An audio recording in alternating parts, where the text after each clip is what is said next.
What would a brand do to upset you so that you would want to unfollow them? Well, I think what's unique with Snapchat is just because a brand maybe has a story or a famous person or even one of your friends do, you don't have to watch that.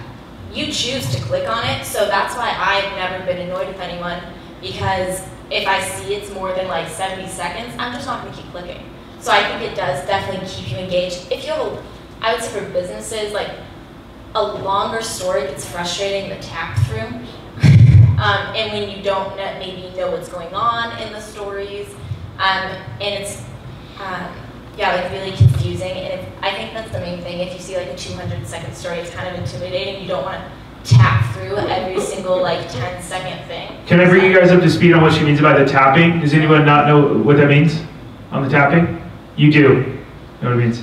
Okay, so the tapping, if I may, when you share a story that's 10 seconds long and it's in there, they build up, and it's like your DVR. You're just going through and watching their stuff. But if you tap, you're tired of the 10 seconds, you can skip through it after 1 second or something and just tap through and say, I want to go to the next episode of what they're showing me.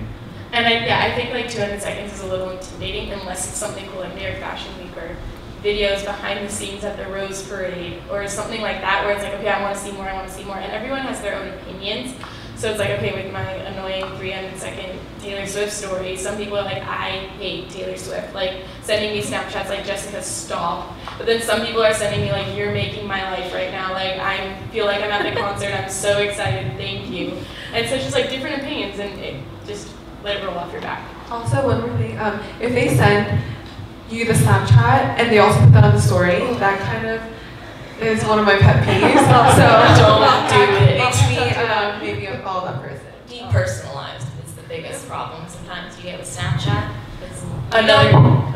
You just don't know if it's sent just to you or to 10 other people, but for businesses necessarily don't. Yeah, and another thing that's annoying is when you're like, you have a mutual friend who's not with you, like let's say we're all hanging out, and Josh sends me a Snapchat, I'm like, oh, look where Josh is right now, and they're like, yeah, we all got that too. It's like, oh, okay, like mass Snapchatting is what it's called. And it's just like, it's depersonalizing it. But not only that, going off of what Lauren said, kind of like, you know, putting it on your story and sending it to someone else, like, that's just like a big no-no. Because it's like, not only are you like saying like, oh my gosh, like, yes, I think you're important, but I also think all these people, like, you want to like make it different. And it's just like, it's very depersonalizing. I don't know if that's the word to use, but it just doesn't make you feel special. And honestly, everyone wants to feel special. And when you do that, you just don't feel special.